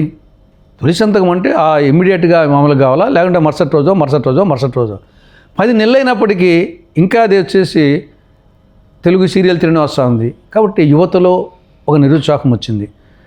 తర్వాత సూపర్ 6 దాని ఇబ్బంది అని తెలుసు, ప్రజలకు కూడా అంత ఈజీ కాదని తెలుసు. అయినా చెప్పినావు కదా, నీకు అన్నీ తెలిసి చెప్పినావు కదా, నువ్వు ఆల్రెడీ అనుభవం లేని ముఖ్యమంత్రివి కాదు కదా, అనుభవం ఉన్న ముఖ్యమంత్రివి, అన్నీ తెలిసే సంపద సృష్టించే కెపాసిటీ నా దగ్గర ఉందని చెప్పి ఇచ్చావు. ఎస్పెషల్లీ తక్కువ ఖర్చుతో అయ్యేది ఇంప్లిమెంట్ కాక నెగిటివ్ ఉండేది ఉచిత బస్సు ప్రయాణం. యాక్చువల్గా దానికి 3,000 కోట్లు సరిపోతుంది సంవత్సరానికి. తక్కువ ఖర్చుతో ఉన్న దాంట్లో నిరుద్యోగ భృతి కంటే, ఆడబిడ్డ నిధి కంటే, ఈ యొక్క మిగతా ఎస్సీ ఎస్టీ, ఈ యొక్క అన్నదాత సుఖీభవ, తర్వాత తల్లికి వందనం, ఈ పథకాల కంటే తక్కువ ఖర్చు అయ్యేది మహిళలకు ఉచిత బస్సు ప్రయాణం. అదే వచ్చేసి ఈరోజు ఎక్కువ ప్రజల్లో మహిళలు వచ్చేసి అసంతృప్తిగా ఉంది. కాబట్టి ప్రజల్లో బాగా అసంతృప్తి ఉంది. కరెంటు ఛార్జీలు ఎన్నికలకు ముందు ఏం చెప్పావు? మేము వచ్చేసి అప్పులు ఎక్కువ చేయము, తర్వాత బాధుడు కార్యక్రమం ఉండదు, సంక్షేమ కార్యక్రమం అమలు చేస్తాం, ఈ అడిషన్ సూపర్ 6 అమలు చేస్తాం అని చెప్పిన తర్వాత 10 నెలలు అయిన తర్వాత ఇది ప్రజల్లో చర్చనీయమైంది. కాబట్టి సర్దుబాటు ఛార్జీలు 15,485 కోట్లు. నువ్వు ఏమైనా చెప్పొచ్చు, జగన్ పీరియడ్లో చేసిన అప్పులు అనొచ్చు, ఏమైనా అనొచ్చు. ప్రజలకు వచ్చేసి నీ పీరియడ్లో పడతా ఉంది. తర్వాత మన రిజిస్ట్రేషన్ ఛార్జీలు 20% పెంచడం జరిగింది. అప్పులు వచ్చేసి గతానికంటే ఎక్కువ చేస్తున్నారు. కాబట్టి ప్రజల్లో అసంతృప్తి స్టార్ట్ అయింది. కాకపోతే ఏమంటే కష్టపడుతున్నాడు చంద్రబాబు నాయుడు, కష్టపడుతున్నాడు, ఈ వయసులో కూడా నిర్విరామంగా కష్టపడుతున్నాడు అనే దాంట్లో ప్రజలు irrespective of parties, irrespective of ప్రాంతాలు దాన్ని అప్రిషియేట్ చేస్తున్నారు. అయినా కానీ ప్రశ్నలకు వచ్చేసి సమాధానాలు చెప్పలేకున్నారు కాబట్టి అసంతృప్తి స్టార్ట్ అయింది. అంత మాత్రం చేత వచ్చేసి దీన్ని ఎవరు ఎన్కాష్ చేసుకుంటారు అనేది ఏమైనా జగన్కే పోవడం లేదు, కాంగ్రెస్ అయినా చేసుకోవచ్చు, ఎవరైనా చేసుకోవచ్చు. కాబట్టి ప్రభుత్వం మీద అసంతృప్తి బయలుదేరింది. జమినీ ఎన్నికలతోనే ఈ దేశానికి అభివృద్ధి అని మాజీ ఉపరాష్ట్రపతి వెంకయ్యనాయుడు సెలవిచ్చారు. దాని మీద మీ కామెంట్? వెంకయ్యనాయుడు గారు ఆయన మేధావి, కానీ ఈ విషయంలో వచ్చేసి నేను ఏకీభవించడం లేదు. మిగతా అనేక విషయాల్లో వచ్చేసి ఈవెన్ జనాభా విషయంలో కూడా ఆయన చంద్రబాబు నాయుడుతో విధించడం జరిగింది. నేను కూడా ఆ విషయంలో వెంకయ్యనాయుడు గారితో ఏకీభవిస్తాను, జనాభా పిల్లలు పుట్టించండి దాని మీద. కానీ ఇక్కడ జమిలీ ఎన్నికలు నాకెందుకు అది రాజ్యాంగ సవరణ చేసి కంపల్సరీ జమిలీ ఎన్నికలు తేవాల్సిన అవసరం ఏముంది? ఇప్పుడు మన ఆంధ్రప్రదేశ్లో అనేక సంవత్సరాలుగా జమిలీ ఎన్నికలు జరుగుతున్నాయి. అవి యాదృచ్ఛికంగా వస్తున్నాయి.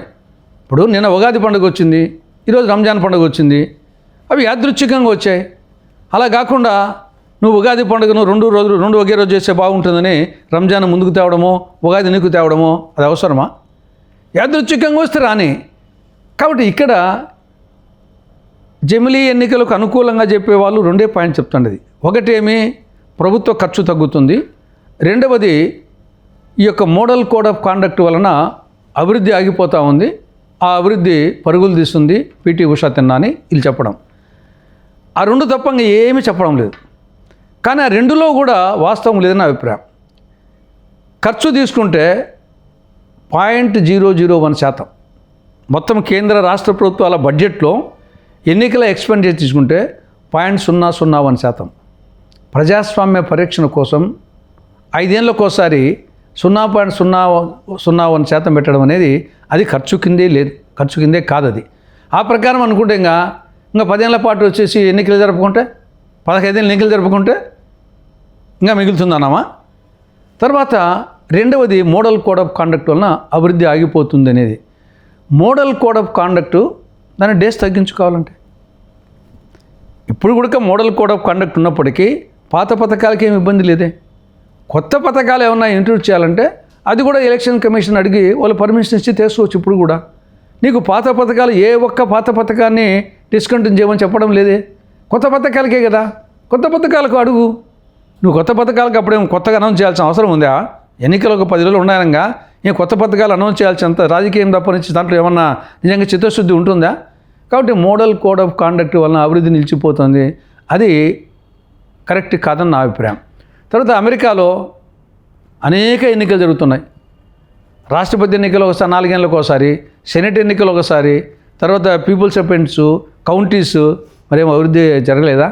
మంది కూడా మరి జమిలీ ఎన్నికలు మన దేశంలో అనేక రాష్ట్రాలు లేదు, మరి ఈ యొక్క ఎన్నికలు దేశం అభివృద్ధి కాలేదా? అయినా ఒకేసారి ఒక రాష్ట్రంలో ఎన్నికలు జరపలేని పరిస్థితిలో ఉన్నాం. ఉత్తరప్రదేశ్లో ఒక రాష్ట్రంలోనే 7 సార్లు ఎంపీ ఎన్నికలు 7 ఫేజులు జరపాల్సి వస్తుంది. వెస్ట్ బెంగాల్లో 7 ఫేజులు. నువ్వు ఒక్క లోక్సభ ఎన్నికలే ఒక రాష్ట్రంలోనే ఒక ఫేజ్లోనే జరపలేని పరిస్థితి ఉంటే నీకు పోలీస్ షార్టేజ్ కానీ, ఈవీఎంల షార్టేజ్ కానీ, వీవీప్యాట్ల షార్టేజ్ కానీ, నువ్వు మొత్తం దేశమంతా పార్లమెంటు, అసెంబ్లీ, ఇది సాధ్యం అయ్యేదనా ఇది? కాబట్టి ఇది అసాధ్యము. దీనికి రాజ్యాంగ సవరణలో 5 రాజ్యాంగ సవరణలు చేయాలా? అది చేయాలంటే లోక్సభలో 2/3, రాజ్యసభలో 2/3 రావాలా? అది కనుమేర చూపులో వచ్చేసి సింపుల్ మెజార్టీని తప్పనేసి 2/3 అక్కడ రాదు, ఇక్కడ రాదు. కాబట్టి వాళ్ళు చేయాలనుకున్నా చేయలేరు. ఇది అసాధ్యము, ఆచరణ సాధ్యం కాదు. ఇది పిచ్చి తుగ్లక్ చర్య, ఇది రాజ్యాంగ వ్యతిరేక చర్య, ఇది అప్రజాస్వామిక చర్య అనేది నా అభిప్రాయం. మీ రాజకీయ ప్రస్థానంలో మీరు అత్యంత క్లిష్టమైన పరిస్థితి ఎదుర్కొన్న సంఘటన వివరిస్తారా? అదే ఇంతకుముందు నేను చెప్పాను కదా, 1995 ఆగస్టు సంక్షోభం. ఒకవైపు చూస్తామా తెలుగుదేశంలో సంక్షోభం, ఎన్టీఆర్కు, చంద్రబాబుకు, బికాస్ ఆఫ్ లక్ష్మీపార్వతి. నేను ఏ పక్క నిలబడాలా? నేను అప్పుడు జిల్లా పరిషత్ చైర్మన్, కడప జిల్లా అధ్యక్షునిగా ఉన్నాను. నేను క్రూషియల్ రోల్ కడప జిల్లా, రాజశేఖర రెడ్డి జిల్లా నుండి తెలుగుదేశం పార్టీ నాయకునిగా, రాజశేఖరని ఛాలెంజ్ చేసే నాయకునిగా నేను ఆ స్థాయిలో ఉన్నాను అప్పుడు. ఈ పక్క చూస్తామా పార్టీ వ్యవస్థాపక అధ్యక్షుడు, పూజ్యనీయులు. ఈ పక్కనేమో సమకాలీకులము. రోజు వచ్చేసి నేను అన్న అనేవాడు, తులసి అనేవాడు, ఒక అన్నదమ్ముల వల్లే, ఒక ఫ్రెండ్స్ వల్లే ఉండేవాళ్ళము. నేను రాజ్యసభ మెంబర్ అయ్యేదానికి 2 కారణము. నేను జడ్పీ చైర్మన్ దానికి ఇద్దరూ కారణము. కాబట్టి నా యొక్క ఎలివేషన్కు ఇద్దరూ కారణం ఈక్వల్గా. ఆ పరిస్థితుల్లో ఏం చేయాలి మరి, ఆ పక్క నిలబడాలన్నా ఈ పక్క నిలబడాలన్నా అని తీవ్రమైన సంక్షోభంలో ఇంకా చివరికి వచ్చేసి సమసిపోతుందేమో అనుకున్నాం. సమసిపోలే. ఇంకా డెసిషన్ తీసుకునే స్థాయిలో ఎక్కి క్యాంపులు పెడుతున్నారు, ఎమ్మెల్యే క్యాంపులు. ఆ నేపథ్యంలో నేను కూడా ఏదో క్యాంపుకు పోవాల్సిన నాయకులందరూ ఆ పక్క ఈ పక్క పోల్చిన సమయం ఆసన్నమైంది. ఆ నేపథ్యంలో what ever it may be, ఆయన పార్టీ వ్యవస్థాపకుడు అని నేను ఆయన పక్క పోవడం జరిగింది. అది నాకు ఒక తీవ్రమైనటువంటి మానసిక సంక్షోభానికి దారితీసింది, అంతే తప్ప ఇంకా మిగతా వచ్చేసి నేను బాంబులకు అప్పట్లో బాంబులు వేరే విహారం చేసే రోజులు 83, 85, 89, 94 పులివెందుల్లో వేరే విహారం చేసే రోజులు. ఏజెంట్లకు వచ్చేసి బాంబులు లేకుంటే ఏజెంట్ ఫారం తీసుకునేవాడు కాదు, ఏజెంట్ ఫారం అడిగేవాడు కాదు. బాంబులు ఇస్తే కానీ ఏజెంట్ ఫారం తీసుకునేవాడు. అంటే అదేమో అతను చంపాలని కాదు. ఈ పక్క వీళ్ళ దగ్గర కూడా బాంబులు ఉన్నాయి తెలుగుదేశం దగ్గర అంటే అప్పుడు నేను టీడీపీలో, ఆ పక్క వచ్చేసి వాడు ఆగుతాడు. లేకుంటే వచ్చేసి పొగ బాంబులు ఆ బాంబులు వేసి ఏజెంట్ను రాకుండా తరుముకొని పోయి రిగ్గింగ్ చేసుకునే నేచర్ అప్పుడు వచ్చేసి ఒక 10-20 బూతులు రిగ్ చేసుకుంటే వాడు గెలుస్తాడు అంతే. మిగతా చోట్లంతా ఆడ 10, ఆడ 20, 30 మెజార్టీ వస్తుంది. ఆ రిగ్గింగ్ చేసుకునే విలేజ్లో ఒక 1000 ఓట్లు ఉంటే 900 ఓట్లు ఒకేసారి పడతాయి. ఆ 900 ఓట్లను 10-20 బూతులు కావాలి మెజార్టీ వచ్చినా కానీ దాన్ని దాటిపోవాలంటే. ఈ సంస్కృతి ఉన్న రోజుల్లో కూడా భయపడలేదు. రాజశేఖర రెడ్డి, రాజారెడ్డి వచ్చేసి ఆయన హత్యా రాజకీయాలు వచ్చేసి ఆయన అందరికీ తెలిసిన విషయమే. దాంట్లో వచ్చేసి కిరాయి మనుషులను పెట్టి చంపించే రోజులు అప్పుడు కూడా భయపడలేదు.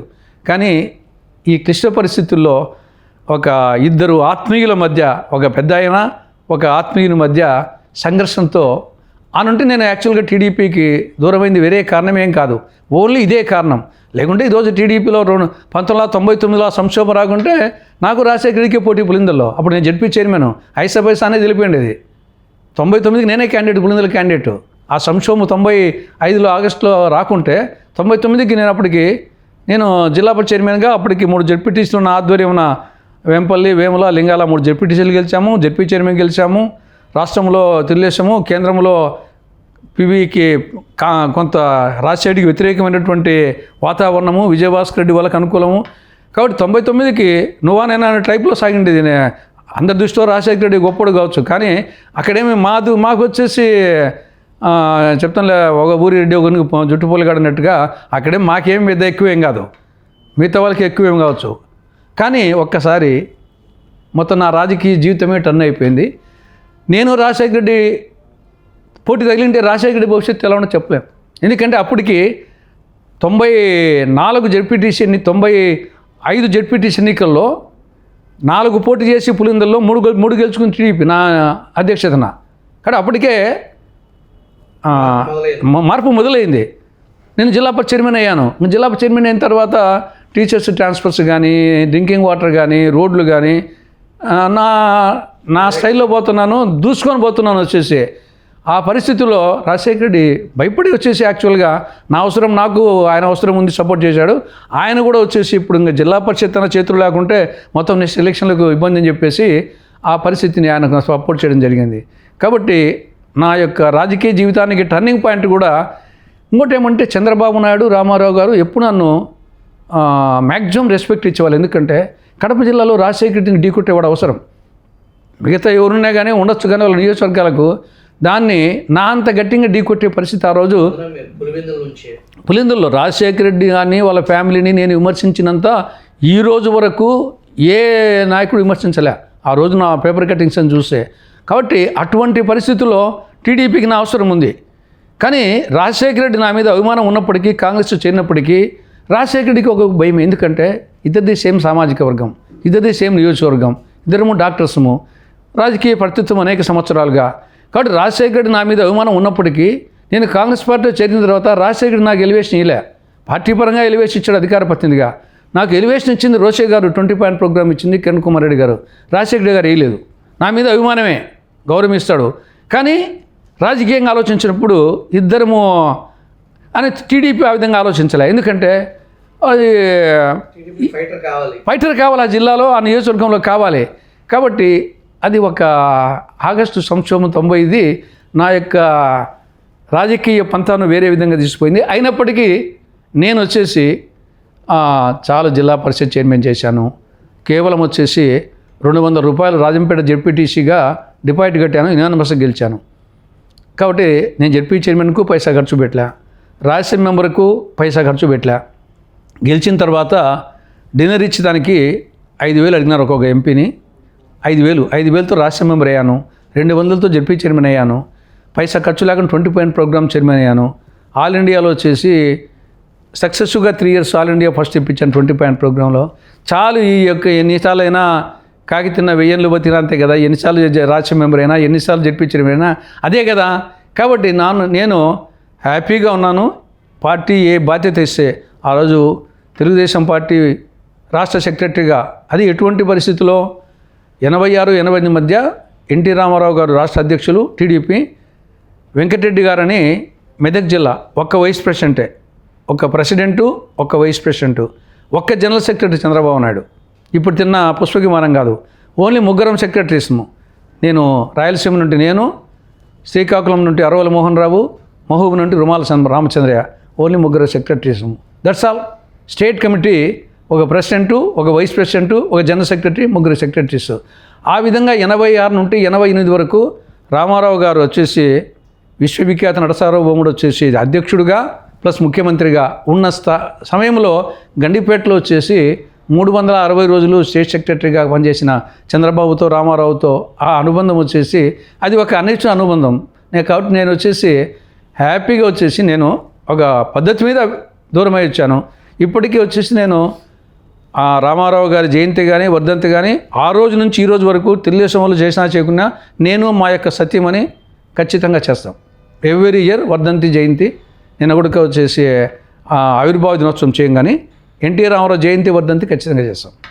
తులసిరెడ్డి గారు, రాజారెడ్డిని మీరు దగ్గరగా, అప్పటికే మీరు పాలిటిక్స్లో ఉన్నారు, యాజ్ అ డాక్టర్గా ప్రాక్టీస్ చేస్తూ, నిన్నగాక మొన్న వచ్చిన రాజకీయాల్లోకి వచ్చిన తండ్రి మరణ అనంతరం రాజకీయాల్లోకి వచ్చిన జగన్మోహన్ రెడ్డి 5 ఏళ్ల పాలన కూడా చూశారు. జగన్మోహన్ రెడ్డికి రాజారెడ్డి మనస్తత్వానికి పోలిక పెడితే ఎవరు ఎక్కువ ప్రమాదకరమైన మెంటాలిటీ? అంటే ఇవన్నీ పరిస్థితులు బట్టి కూడా ఉంటాయి. ఇప్పుడు నాకు తెలిసి అప్పట్లో రాజారెడ్డి గారు వచ్చి చెప్తే కదా, ఈ యొక్క కిరాయి హంతకులను, అంటే ఆ రోజు ఆ వాతావరణము అట్లా ఉండేది ఆ పరిస్థితుల్లో. అప్పుడు నేను డాక్టర్గా ఉన్నప్పుడు 2 పేర్లు చెప్తే కనుక ప్రజలు భయపడేవాళ్ళు. రాజశేఖర రెడ్డి కాదు, రాజారెడ్డి పేరు చెప్తే, రెండవది పొద్దుటూరు ఎంవి రమణారెడ్డి. పొద్దుటూరు ఎంవి రమణారెడ్డి అని ఆయన నక్సలైట్ బ్యాక్గ్రౌండ్. అంటే వీళ్ళిద్దరి గురించి ఏదన్నా ఇట్లా ఆంతరంగికంగా మాట్లాడితే ఈ యొక్క గాలి అణువులు పోయి వాళ్ళ చెవుల్లో వేస్తాయేమో, మనం సఫా చేస్తారేమో అనే వాతావరణం వచ్చేసి వీళ్ళిద్దరి విషయంలో పులివెందుల రాజారెడ్డి, పొద్దుటూరు ఎంవి రమణారెడ్డి ఆ స్థాయిలో కొన్నాళ్ళు నడిచింది. దానికి అనేక కారణాలు కూడా ఉన్నాయి. కాబట్టి రాజారెడ్డి ఆయన సర్పంచ్ వరకే ఆయన పరిమితం అయినప్పటికీ మైనింగ్లో వచ్చేసి చేతిలో ఉండడము, తర్వాత వచ్చేసి లోకల్ పాలిటిక్స్లో ఉండడంతో రాజారెడ్డి టైప్ ఒక వైపు జరిగింది. ఆ కాంబినేషన్ ఏమైందంటే రాజారెడ్డి, వివేకానంద రెడ్డి, రాజశేఖర రెడ్డి ఇలా 3 కాంబినేషను వండర్ఫుల్గా పనిచేసింది. రాజారెడ్డి భయం, వివేకానంద రెడ్డి అందుబాటు, రాజశేఖర రెడ్డి క్రేజ్. రాజశేఖర రెడ్డి ఎక్కువ ఉండేవాడు కాదు, పులివెందుల నియోజకవర్గంలో కడప జిల్లాలో ఎక్కువ ఉండేవాడు కాదు. ఆయన పైపైన చూసుకునేవాడు, అప్పుడప్పుడు వస్తే కన్నా అని ఎవరు వచ్చినా కలిసేవాడు, అప్పుడప్పుడు వచ్చేవాడు. కానీ ఆ క్రేజ్ అట్టే నిలుపుకుంటా ఆయన పంచకట్టు కానీ, ఆయన ఆప్యాయతో పలకరించే విధానం కానీ, వచ్చిన వాళ్ళకి లెటర్ ఇచ్చడం కానీ, ఫోన్లు చేయడం కానీ, పనులు చేయడం కానీ, దీంతో వచ్చేసి ఆయన క్రేజు. వివేకానంద రెడ్డి అందుబాటు, నిరంతరము అందుబాటు, ఎవరున్నా అందుబాటులోకి, యాడికి పోదామంటే కలెక్టర్ దగ్గరికి, ఒక చిన్నపిల్లని తిన్నపోవడము, ఆ విధంగా అందుబాటులో ఉండేవాడు, పనులు అయ్యేటి. రాజారెడ్డి భయం. ఈ 3 కాంబినేషన్ను ఈ పక్క తెలుగుదేశము ఎన్టీఆర్ అనే ఒక సమ్మోహనా శక్తి బ్యాలెన్స్ అయ్యేటి. ఈ పక్క ఎన్టీఆర్ సమ్మోహనా శక్తి, ఈ పక్క వీళ్ళ 3 కాంబినేషను, అది ఆ పీరియడ్లో ఆ 2 ఆల్మోస్ట్ ఈక్వల్గా పనిచేస్తూ వచ్చాయి. కాకపోతే ఏమంటే అప్పట్లో ప్రభుత్వాలు ఇంత దమనీతి చేసేటి కాదు. యాక్చువల్గా ఎన్టీ రామారావు కానీ, అప్పుడు చంద్రబాబు నాయుడు కానీ ఈ విధంగా అనుకుంటే పోలీసు కేసులు పెట్టి ఏదో కేసు పెట్టి లోపల పెట్టి అవి లేవు, గతంలో లేవు. ఇది జగన్మోహన్ రెడ్డి వచ్చిన 5 నెలల్లో నేర్పాడు. అప్పుడు రాజారెడ్డి ఆ విధంగా చేస్తే జగన్మోహన్ రెడ్డి వచ్చినాక ఏం చేశాడంటే అది పోలీసులతో చేయించేశాడు. రాజారెడ్డి వచ్చేసి వాళ్ళు కిరాయి హంతకులతో చేసే పనులు జగన్మోహన్ రెడ్డి దాన్ని వ్యవస్థలతో చేయించేశాడు. కక్ష సాధింపు అనేది వ్యవస్థలతో చేయించేశాడు. అది సమస్య అయిపోయింది. అది రాజారెడ్డికి, జగన్మోహన్ రెడ్డికి, రాజశేఖర రెడ్డికి ఏమంటే రాజశేఖర రెడ్డి కొద్ది వయా మీడియాగా రాజారెడ్డిది చూశాడు తండ్రిగా. తర్వాత ఈ యొక్క ఒకేసారి వచ్చేసి అప్పటికి అది వడ్డించిన విస్తరి కాదు. రాజశేఖర రెడ్డి రాజకీయ జీవితం వడ్డించిన విస్తరి కాదు, జగన్మోహన్ రెడ్డికి వడ్డించిన విస్తరి. ఆయన రాజకీయాలు వచ్చేటప్పటికల్లా 2009 ఎంపీ ఎలక్షన్లకు వాళ్ళ నాయన ముఖ్యమంత్రి, డబ్బులు ఎక్కడ పెట్టుకోవాలనో అర్థం కాని పరిస్థితి, ఏడ గోడౌన్లో చూసినా, ఏడ పాత్రలో చూసినా, ఎక్కడ చూసినా. కాబట్టి వడ్డించిన విస్తరి. కానీ రాజశేఖర రెడ్డికి వడ్డించిన విస్తరి కాదు. అప్పటికే పొలిటికల్ ఫ్యామిలీస్, చాలా ఫ్యామిలీస్ ఉన్నాయి. రాష్ట్ర స్థాయిలో ఒక విధంగా వచ్చేసి 1978లో ఆయనకు ఇందిరాగాంధీ టికెట్ ఇవ్వలే, మరి చెన్నారెడ్డి టికెట్ ఇవ్వలేదు. మరి చిన్న టికెట్ ఇవ్వకుంటే వెంగళరావు పార్టీ రెడ్డి కాంగ్రెస్ టికెట్ ఇచ్చారు, టికెట్ ఇవ్వలేదు, ప్రయత్నం చేశాడు. కాబట్టి ఈయన వడ్డించిన విస్తరి కాదు. అందువలన ఆ వయా మీడియాగా కొంత ఆయన చేయకుండా పోలే. రాజశేఖర రెడ్డి కూడా వచ్చేసి చేయాల్సిన చోట ఆయన బూతుల్లో ఒదిగి బ్యాలెట్ పేపర్స్ చింపేసిన రోజులు ఉన్నాయి, బ్యాలెట్ పేపర్స్ మింగేసిన రోజులు ఉన్నాయి. ఆయన ఏమి వచ్చేసి గాంధేయవాదేం కాదు, ప్రజాస్వామ్యంలో కూడా అక్కడక్కడ ఉన్నాయి. కానీ బెటర్. ఇది జగన్మోహన్ రెడ్డి వచ్చేటప్పటికల్లా ఇది వ్యక్తులు చేసేది వ్యవస్థతో చేపించాడు. అది మెయిన్గా అప్పటికిప్పటికి తేడా.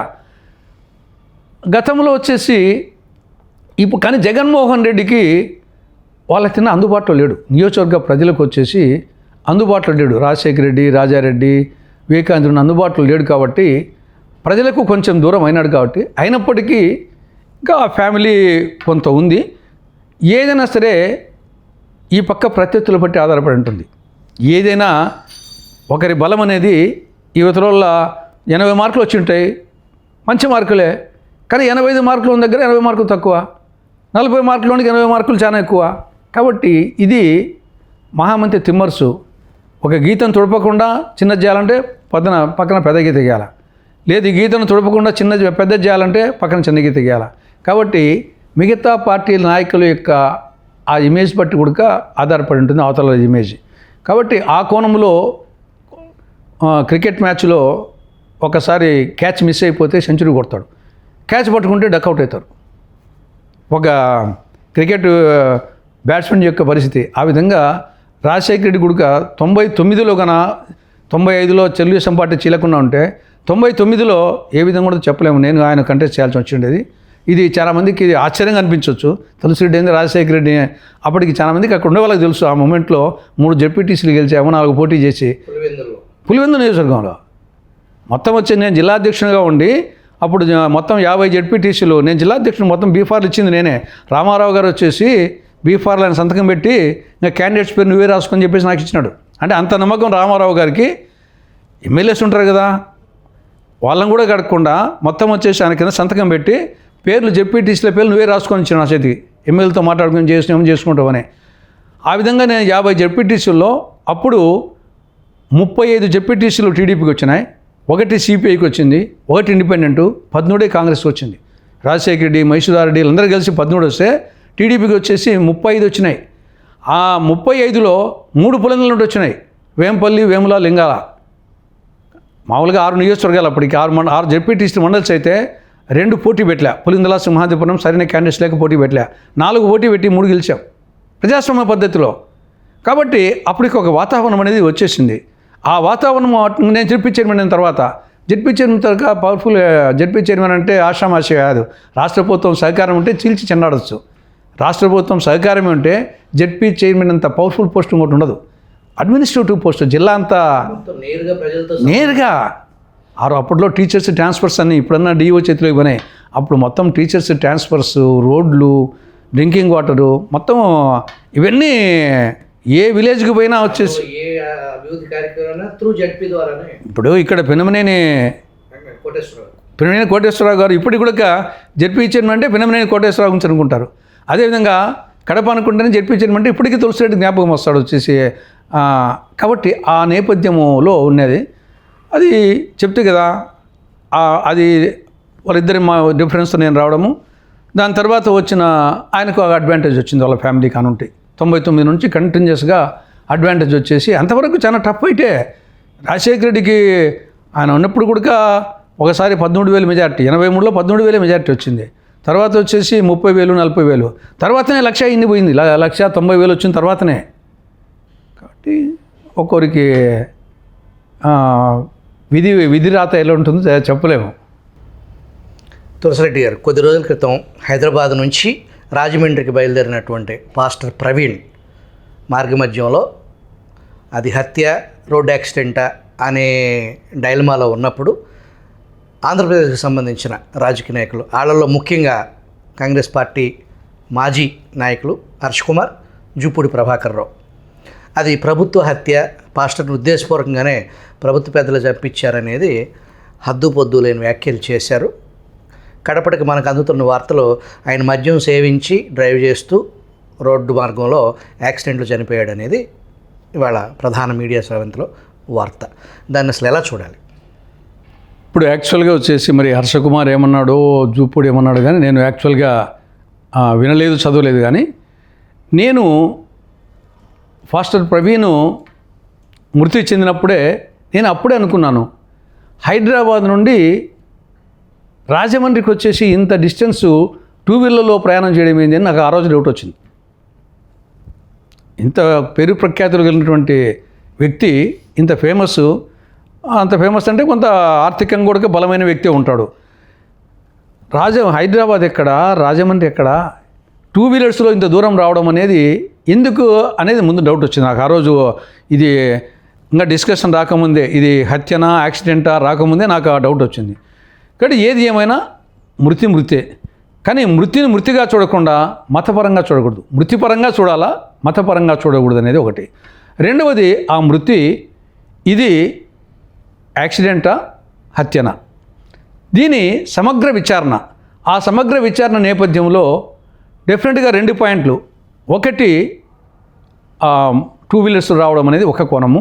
రెండవది, న్యాచురల్గా వాహన చోదకులు డ్రింక్ తాగే అలవాటు ఉందా లేదా, ఆ సమయంలో డ్రింక్ తాగారా లేదా. ఎందుకంటే ఇది మనము చూస్తున్నాం వచ్చేసి ఈరోజు సమాజంలో అనేక అనర్థాలకు, అది యాక్సిడెంట్లకు కానీ, హత్యలకు కానీ, ఆత్మహత్యలకు కానీ, దేనికైనా ఈరోజు 100కి 90 కేసులు చూస్తే ఖచ్చితంగా మద్యం అనేది దాంట్లో డెఫినెట్గా ఉంటా వస్తుంది.